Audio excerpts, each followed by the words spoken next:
Hello, everyone, and welcome. My name is Dr. Shamoona Ahmed, and I'm honored to be hosting today's conversation. I am a board member with Nevada organization called Nevada Outreach. A little bit about Nevada Outreach. It's a nonprofit organization. It was founded in year 2022 here in our Las Vegas.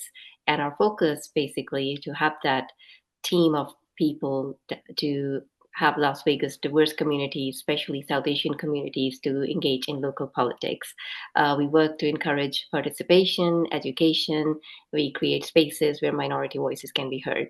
So it's all about building stronger and more inclusive communities together. Joining me today is Dr.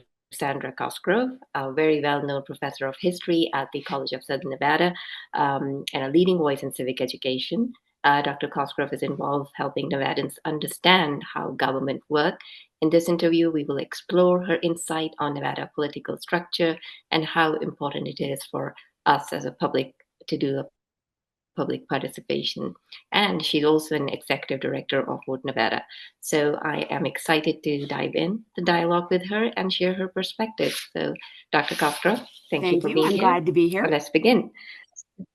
All right. So I'll be honest with you. I know elections always excite us when it comes to general elections, but oftentimes we overlook the importance of local elections, which are just as important, if not more, when it comes to our day-to-day life concerns. So I thought maybe we should discuss a little bit more about our branches in state of Nevada. So maybe starting with executive branch. Okay. So if you don't mind explaining to us how structure of Nevada executive branch work and how is it different from, let's say, federal or other states around us? Sure. So when you look at the way our state government is organized in Nevada, according to the Nevada Constitution, that's where you find the structure, it looks a lot like the federal government. So you see three branches, a legislative branch, an executive branch, and a judicial branch. And so it looks the same, but it's different in a fundamental way. At the federal level, the power of the purse, so budgeting, raising and lowering taxes, tariffs, anything that has to do with an appropriation of public funding starts in the legislative branch in the House of Representatives. And the founders of this country did that mainly because one of our rallying cries for going independent was no taxation without representation. So they wanted to make sure that the most representative body in the three branches was where taxation and budgeting started. In Nevada, however, we don't do that. And there's a main reason we don't. The budget starts in the governor's office. So the governor of Nevada builds our budget and manages our budget, which seems a little weird because at the federal level, we didn't want the executive branch to have that much power. And yet we've given the governor in Nevada a lot of power over the budget and our money. The reason is because when we became a state in 1864, we were very, very small. So most of the population was up in the Reno and Carson City area because that's where the Comstock Lode mine was. There wasn't hardly anybody down here where Las Vegas is, and there was like scattered little kind of trading posts around going over to the Salt Lake area. So it didn't make sense to have a full-time legislature. We knew we needed a legislature because somebody needed to write and pass laws. So from the very beginning, we had a very small part-time legislature. But a state's budget is something that has to be managed all the time. So when you look at the people who run the state government, the person who's there all the time and has quite a bit of power is the governor. So from the very beginning, the governor builds the budget.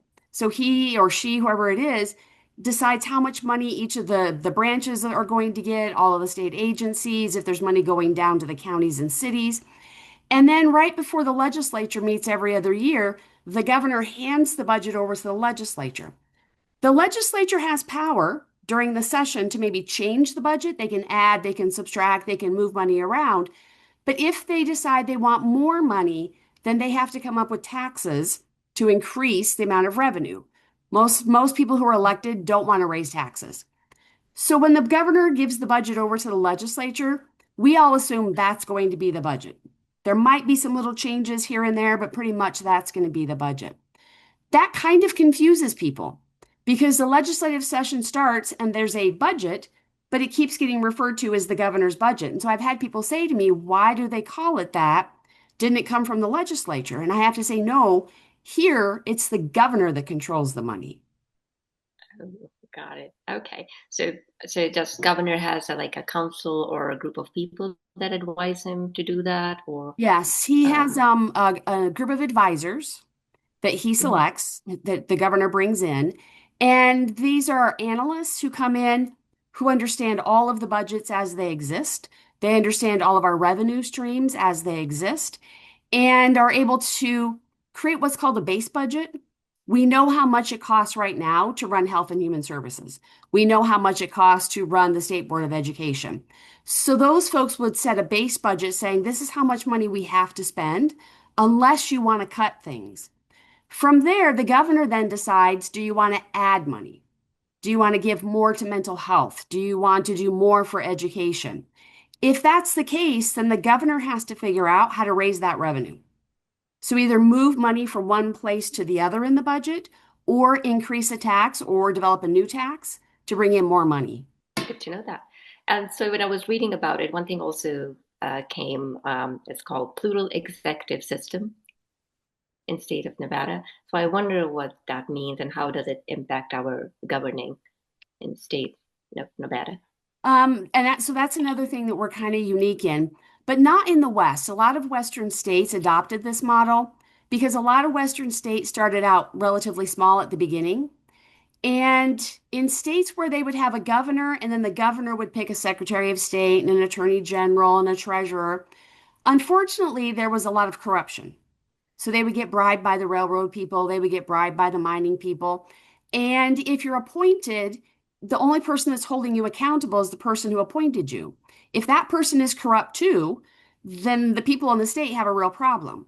And so in the early 1900s, what the people who are running the state decided to do is instead of just having a lot of laws saying you can't do this and you can't do that, and maybe we'll have somebody policing you, they did some of that, but they said, we're going to have the Attorney General, the Secretary of State, the Controller, the Treasurer, the Lieutenant Governor, all be separate elected offices. So our Secretary of Oh, State runs independent of the governor, same as the Attorney General, same as the Lieutenant Governor. That way, if that person becomes corrupt, they have to come out for reelection in front of voters. And if there's evidence, let's say their opponent comes out and says, oh, well, he was crooked and took bribes and I have evidence, then we can just vote that person out and get rid of him or her. And so what we do in this state is in the executive branch, all of those offices under the governor are actually independent, that are being run by people who are independently elected. so it is possible to have governor of one party and maybe lieutenant governor of another party. Mhm. Got it. It So doesn't talking happen a about lot, but it does happen sometimes. got it, got it. So coming, we talked some nicely about our governor. So now the lieutenant governor, what role do they play, and how do they complement or diverge from the governor's role? If you look at the job description of the lieutenant governor, it basically says that person is in charge of tourism and economic development. There's not a whole lot extra that's included in that. So oftentimes the person who's lieutenant governor travels from city to city in the state and talks to chambers of commerce and talks to developers that maybe want to come into the state. If there's maybe an entity that's trying to come in from another state or trying to come in from a foreign country, they might meet with the lieutenant governor first, and then the lieutenant governor sets up a meeting with the governor or maybe legislative leadership. But mostly the lieutenant governor is here in case the governor's out of state. So that gives us someone who's here in the state in case there's an emergency. If the governor has to have surgery and might be, laid up in bed for a while, the lieutenant governor would kind of run the state. Or heaven forbid, we had a governor that passed away, then the governor would take over. Got it, got it. So are they involved in any sort of like making budgets or with the Uh, governor? Not the budget, but what you'll see, and if you were watching the special session that just concluded, the lieutenant governor is in charge, he presides over the Senate. So if you're watching a hearing in the Senate, you will see the lieutenant governor at the podium, and the lieutenant governor is making sure they gavel in, they make sure they go through the reading of the minutes, And as bills come into the chamber, it's the lieutenant governor that says, okay, this is the bill that's coming up. Does anybody want to speak on it? So the lieutenant governor during any of the sessions does help to manage the Senate. That's good to know. And then, of course, another important member of the executive branch is Attorney General. So I wonder how exactly, like, how does they balance legal oversight in the state of Nevada, or is it different from other states?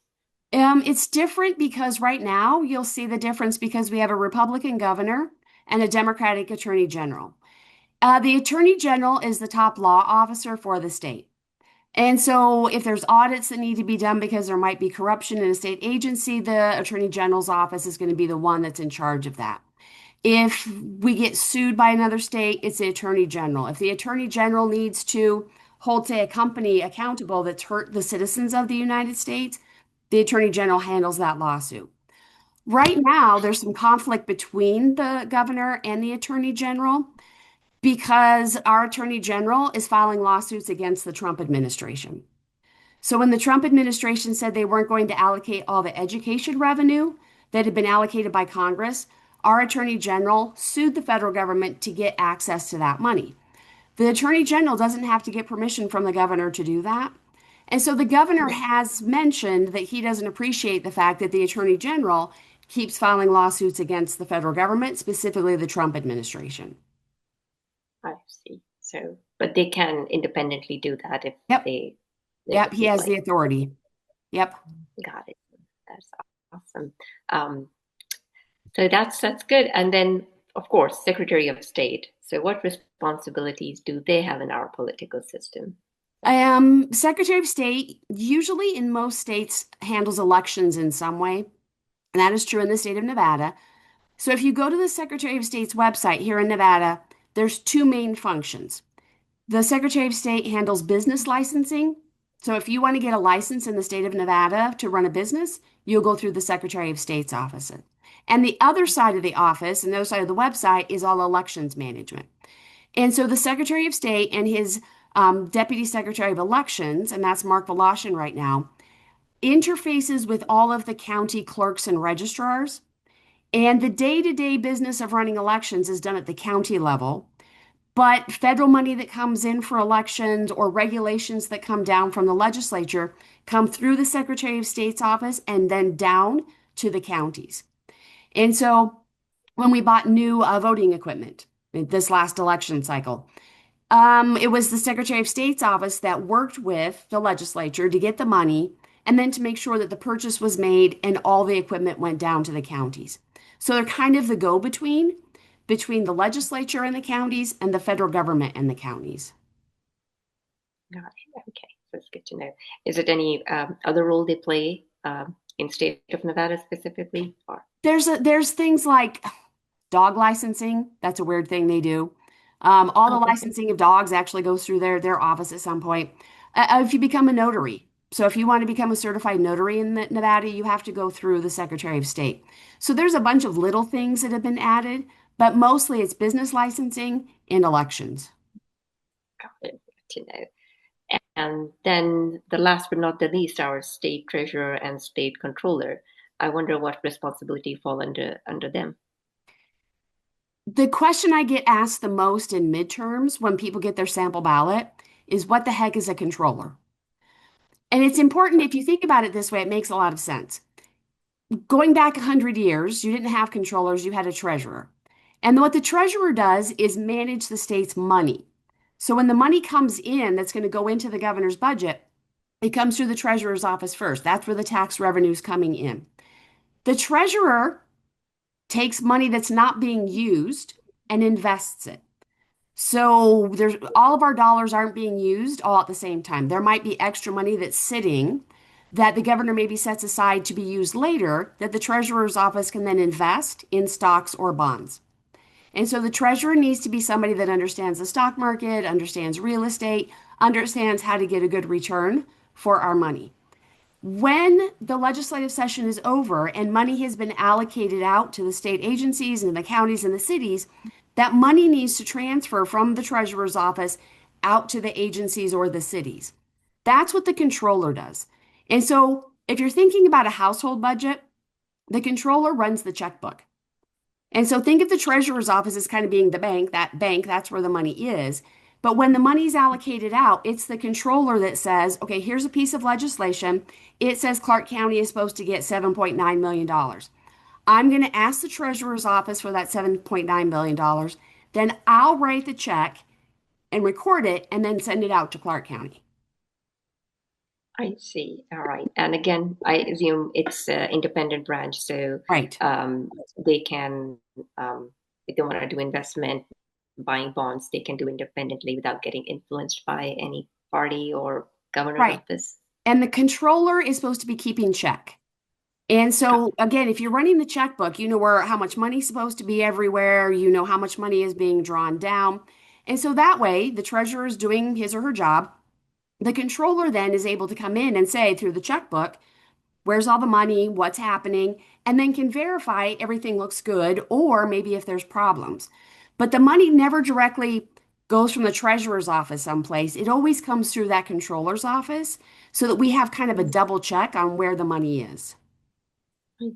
Perfect. Nice. So, well, thank you very much for explaining the executive branch so nicely. And so, but I wonder also the executive branch, when it comes to interact, how does it interact with our legislative or judicial branches in Nevada? So, oftentimes, where you're going to see the interface between those independent offices in the executive branch is they need to go to the legislature to ask for a budget. So, the Attorney General's office needs a budget, the Treasurer's office needs a budget, because they have people who work in the office, they have things that they need to do. And so, you will see a lot of interaction between the executive branch offices, the governor, and the legislature. Because when money's allocated, there has to be laws that tell people how the money gets allocated. And then we just have to have laws on how we manage the state. So there's lots of interaction between the executive branch and the legislative branch. Every so often, there will be conflict between the executive branch and the legislative branch, or maybe the Secretary of State's office and the legislative branch. If they can't resolve that conflict between themselves, they will go to the judicial branch and say, we have this conflict, we need you to resolve it. And then the judicial branch looks at the Constitution, looks at the law, and then gives an opinion. I see. And opinion holds, I And the assume. opinion holds. Yes. Perfect. Yeah, that's Yes. good to know. All righty. So, of course, now have to ask you a question about our local governments because we, have local elections coming up next year. Yep. So, local governments like our counties, cities, districts, how do they collaborate with the executive branch? Nevada is what's called a Dillon's rule state. And Judge Dillon was a judge in Iowa in the 1880s. And there was a conflict in Iowa between local government and state government. And local government was saying, we're independently powerful. We don't have to ask permission from the state to do things. And so that conflict went into the court. And the judge said, no, in the United States, power comes from the US Constitution down. So it goes from the US Constitution to Congress. Congress then allocates power down to the states, and the states allocate power down to local government. And so states have decided whether they want to be a Dillon's rule state or not. If you're a Dillon's rule state, then you hold that theory that power flows down. And so, under that theory, the counties and the cities are created by the state government, the legislature. That means their budget and authority comes from the legislature. If the legislature decides that it wants to give power to the counties or cities, that's called home rule. So in the state of Nevada, the legislature has said, for the most part, we want the counties to manage education. So we're going to give them a slice of home rule to manage education. That's why we have a school board in Clark County. But at the end of the day, the money is flowing down from the state. So the money comes down, and then the county and the school board or the city and the agencies that work in the city, they then have to do the implementation to spend the money. The legislature decides, are we going to dictate to them and tell them how exactly they spend the money? Or do we just give them some leeway and say, we want you to fix your roads, or we want you to make sure that you have parks? And so it kind of depends on what it is and whether the legislature has handed authority to make decisions to the local level, or if the legislature says, no, You're going to do it this way. Okay. So we have a little bit of leeway in the state of, in our county or state of Nevada where counties can do certain things Yes. and follow budget. Can they Yes. request for extra sum in case if they feel like the school budget is not up to the mark? Can they ask for more? They ask when the governor builds his budget, every level of government gets a request from the governor's office as to how much money they want. And so every Okay. entity is able to say, this is how much money we think we need. It goes to the governor's office. He then builds the budget and decides how much money is actually going to be allocated. If it's not the amount that the counties and the cities and the school board asked for, there's not a whole lot they can do. They don't have the ability to raise revenue unless the legislature allows them. So for instance, when we put gas in our car down here, the county is allowed to add an extra tax to our gas per gallon to fix our roads. But they get that power from the legislature. The legislature says you can do that if you would like. But with education, if you're going to ask for more money, you talk to the governor's office. Oh, okay. So obviously, so all comes down from the governor's office Yep. then. Gotcha. Yep. All right, that's good. That's really good to know. And so, do you think what challenges does our executive branch face when addressing state-wise issues? Like we talked about healthcare, housing, education, infrastructure, all the time. How do they address that, or do they want to address it? It always depends on how much money there is. So if we're in a cycle where we've got more money coming in than the current base budget, the governor and the legislature obviously are going to have discussions about do we want to give more to education? Do we want to give more to healthcare? The agencies oftentimes will say, this is our base budget, but we have a wish list. If there's any extra money, these would be the things that we would like you to allocate to. And so if there's more money, more of the wish list things get money. You're going to see budgets a little bit higher for different agencies. But then there's the times when we go down and there's not going to be as much money. That's when the wish list money goes away. That's when, like for instance, the Board of Regents that manages the higher education system, they're going to be meeting on December 4th and 5th. On December 5th, they're going to raise tuition for community college students by 9%, and they're going to raise tuition at the universities by 12% because the governor and the legislature said we don't have enough money for you. And so they've got a $46 million gap they're going to have to fill. And the only place they can get revenue is by increasing tuition. The education, um, nothing on the strip or businessmen Nope. that can be done. No. Nope. Okay. Because all that money flows through the governor's office. Ah, got it. Well, that's sad to know that 10% increase. That's huge for It's a many lot. folks. It's a Now lot of they'll say money. that we're still affordable because we're kind of in the median compared to the western states. But to have the tuition go up by 9% or 12% in a 3-year time period is kind of a big jump. That's a lot of money in a short period of time. Wow, gotcha. Okay. Wow, I didn't know that. See. All righty. So I think one thing I have to ask, and if you can teach me, when it Okay. comes to commissioner, we hear that a lot. A lot of commissioners here doing this. So I wonder what determined the number of commissioners because it's always confusing. Some counties will have two, some counties have nine. Mm, Does it depend on the population or yeah. size of the county? It's population, so it's proportional. And so they don't want there to be too many people in a commission district for the commissioner not to be able to handle all the needs of their commission. And so if you're in a big county like Clark County, you've got a lot of commissioners. If you're in a small rural county, you're going to have fewer commissioners. Got it. And when are they elected? Are they elected in general elections or every other year? Or Maybe what could be a typical term length of the county commissioner it's in 4 years. They have a 4-year term. But what they did when the state first started is they wanted to make sure you would have no more than 1/3 of your commissioners out for election at one time. And so at the very beginning, they kind of staggered it so that now there's commissioners always up for election, but it's never more than 3 down here in Clark County. Got it. All right. And they're all elected or they're also appointed They're by all elected. governors? Yep, they're all They're all elected. elected. Yep. Got it. Got it. I see. And so I think they do a very important work. And I wonder, we as Las Vegas citizens, how can we influence or approach our commissioners' work in our city? Unlike the legislature, the county commission meets year round. And so if you go to the Clark County Commission website, right on the front page, it will give you when they're meeting, the days, the time, where you can go and watch. You can sit in the chambers, you can do public comment. You can sign up to get their agenda emailed to you so that you'll know what's going to be on their agenda. Their meetings are under open meeting law, so their meetings have to start with public comment.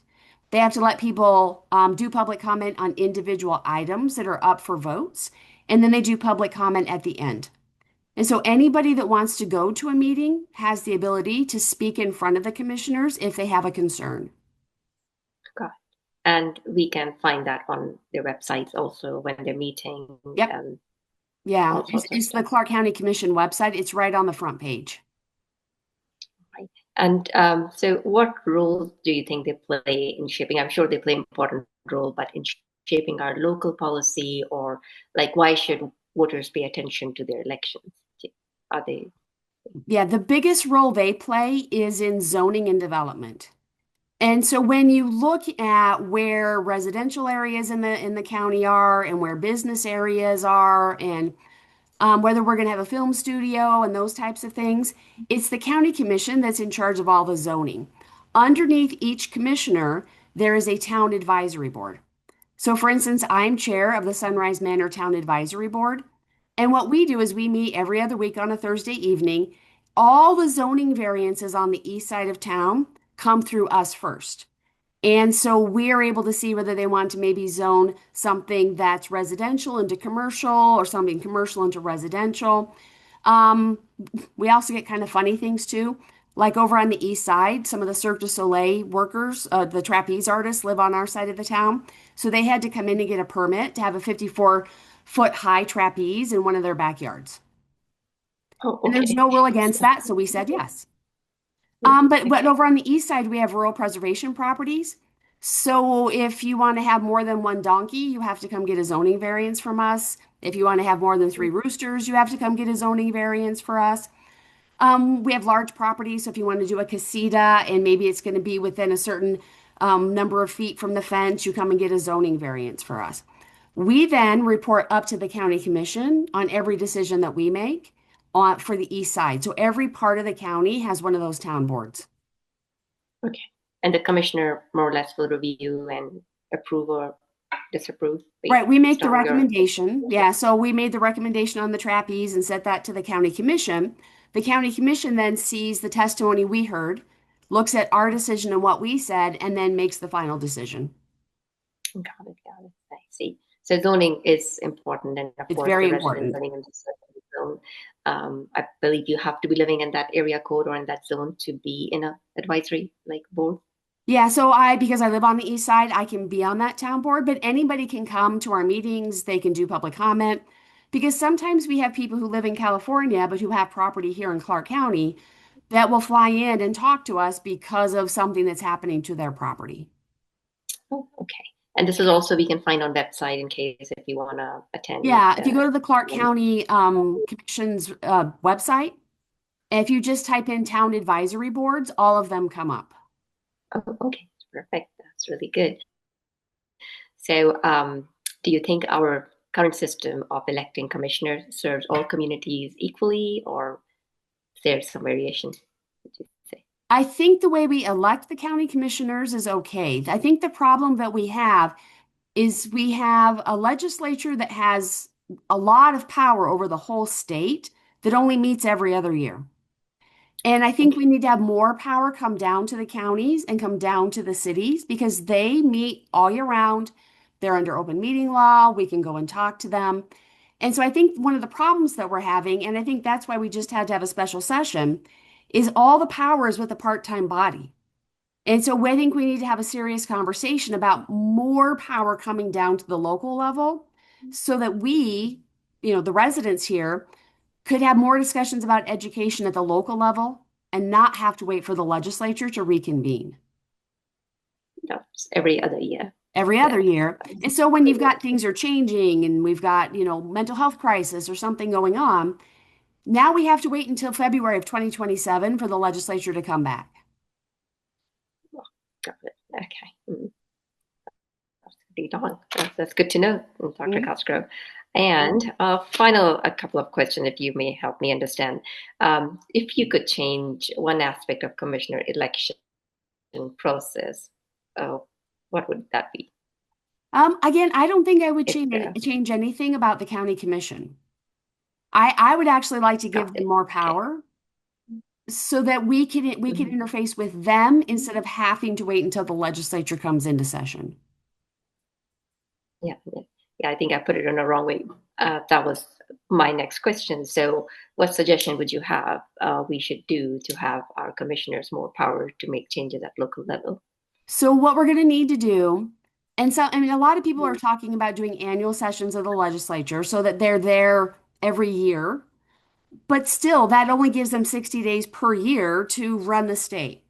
And so there's some of us that are talking about either asking for a bill or maybe a ballot question to do more home rule. Have Mhm. an advisory board or a committee or something where the public can give public comment, and we can all say these are the things we would like the county commission and the city council to be able to do that right now only the legislature is allowed to do. So, for Okay. instance, in the special session, they just heard a bill about the school zones. So the legislature had to have a special session to decide what the rule is going to be in Clark County for the speed limit in school zones. That's crazy. The county That's commission yeah. should be able to do that, Do that. Absolutely. right? Agree. And so when people see that, Mhm. they're like, what? What is going on? That seems Yeah. kind of weird. It is. But I think if we had like a list and say, okay, that's one of the things the county can do. Yeah. Do you think that can be put on a ballot question? I think what we need to do is we all need to discuss this as kind of a community and then go and approach some legislators and see if they'd be willing maybe to do a bill. If they don't want to do a bill, then we need to discuss to do a ballot question in 2028. Got it. All right. We'll keep that in mind. Um, so yeah, it's a lot of information. Thank you so much, Dr. Cosgrove. Mhm. But I wonder, would you recommend any website or any tools for someone like me who wants to learn more about our political process, uh, where we should look for? Any websites that you would So think? the problem with Nevada is that we don't do very well with public civics education. So there's information, but it's like scattered on lots and lots of websites. Here's what I'm recommending to people, and I don't often recommend this to my students, but I'm going to say it. ChatGPT is actually pretty good about finding reliable information about civics in Nevada if you ask the right question. So if you want to know what do county commissioners do in Clark County, Nevada, if you ask that question, ChatGPT actually gives you a pretty good answer. So you can get like, what do they do? How do they interface with each other? But if we want to have a conversation about maybe fixing problems, that you're not going to be able to find anywhere. That's more conversations that we're having in the community. Okay. So let's see. So be more engaged, attend more town halls, maybe ask more Yes, questions. definitely. Yes, Okay, yes. that's good to know that. All righty. Anything else you would like to add to our brief session? Very informative, though. I'm just really glad you're doing this because there are so many people who don't vote in Nevada. We have a lot of people who are new to the state, or maybe they've been here for a while and they just want to get engaged. And again, you can't find reliable information in one spot. So people get frustrated and they just say, "Well, I'm not going to vote." That keeps me up at night. I want to make sure if people want to talk to me, or I can direct you to maybe one of my colleagues or somebody in state government or local government. Ask the questions, let's find you the answers. Got it. Perfect. No, absolutely. I think a little more discussion next time we'll have is about our legislative and maybe judicial branch. Sure. So, yeah, I believe that concludes our dialogue today. All Thank right. you so much, Dr. Cosgrove, and Thank you. thank you for sharing your insights. And well, I'm sure we'll meet again soon. And thank All you, right. everyone who's watching and joining us.